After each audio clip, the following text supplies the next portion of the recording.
in Niagara Falls with the Ontario Power Generation Winter Festival of Lights with Joel, the chair of Niagara Tourism. Joel, how are you doing? I'm fantastic. Beautiful day today. It is a beautiful day, and soon we will be able to experience the lights. Tell us the history of this festival. This festival is now 38 years old. I mean, we've been around a long time. It was started by the business community in Niagara Falls along with Niagara Parks and Niagara Falls Tourism, which was the Visitor and Convention Bureau back in the day. Wow, that's incredible. 38 years, and now with 3 million lights later, stretched along an 8-kilometer route. Where does this route go from? It goes from Clifton Hill all the way down to Dufferin Islands, which is past the power plants. As you go past the falls, you do a loop through the Dufferin Islands, and there's a whole experience down there. Wow. So for people that may not have the energy to walk along the 8 kilometers, there's also an opportunity to experience it by car. Tell us about how that works. Absolutely. Grab a Tim Hortons hot chocolate, some Timbits. Real Canadian. Real Canadian. Ride along the parkway, and you get to see probably 65 to 70% of the entire show. If someone's an avid festival goer and they've been here for the past few years, what's something new they can experience this year? This year we've added 15 new displays. We have everything from 4-foot tall gnome houses to 20-foot tall moose families and polar bears and unicorns. I mean, we've brought in a whole variety of new exhibits this year. And it's so good for the whole family. Someone can experience everything. And with 3 million lights, I'm sure that it takes a whole team of professionals to set up. How long does it take to set this up every year? You know, we start when we finish. And from there, we start planning the new year. We start testing the lights, making sure that everything's in good working order for next year. It goes into storage. We have a warehouse. And then we start planning the new year. Wow. And now it's up and running for everybody to see. So I'm super excited for the nighttime to come. Chantel, there's so much to do in Niagara Falls. How can someone come here and make this a full day trip? It definitely needs to be a full day. There's so much to see and do.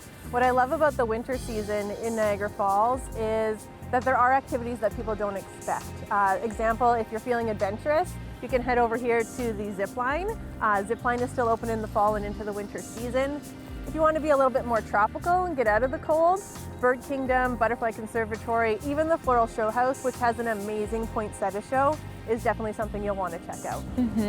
I love how these lights can be seen not only by driving or by walking, but from so many hotel rooms and restaurants. Where can people go to get a full bird's eye view?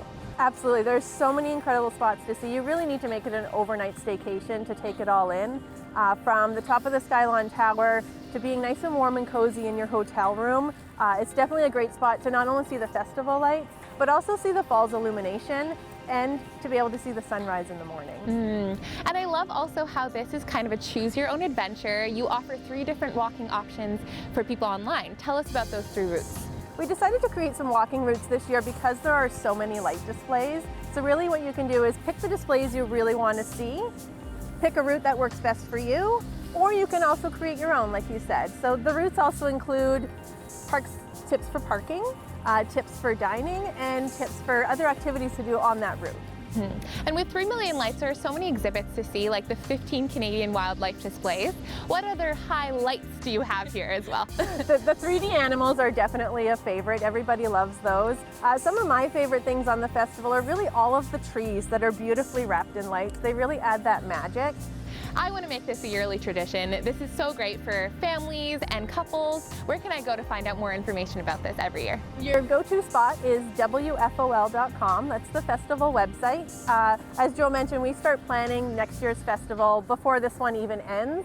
So we're working on that now, and you'll be able to find all the details for next year in the early fall on the website. Perfect. I love the creative energy behind it. I'm so excited to see the lights in the dark. I can't wait for you to see them.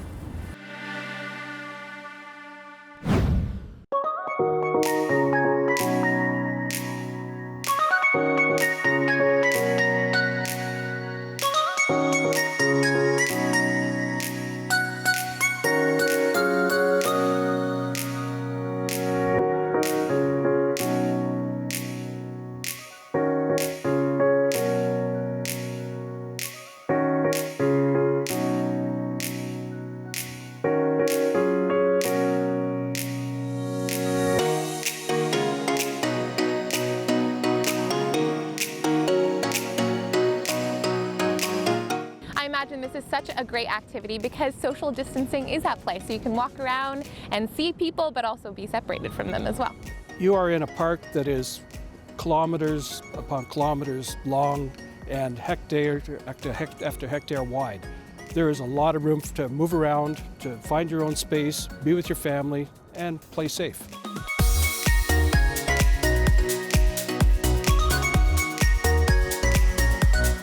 We've just made it to the Niagara Skywheel, and now we're ready to see the lights from a bird's eye view.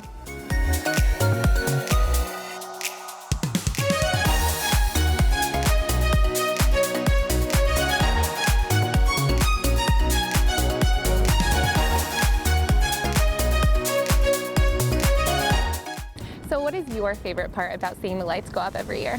You know, there's a transition. I work up on Clifton Hill, and my office actually overlooks the park. And we go from that American Thanksgiving period where all of a sudden the time changes, it gets a little darker, things are a little dreary, and then you see the lights starting to come on. Section by section throughout the park, all of a sudden it lights up, it animates. And it's like a rebirth into a new season here in Niagara Falls. It's like a holiday miracle. Absolutely. Awesome.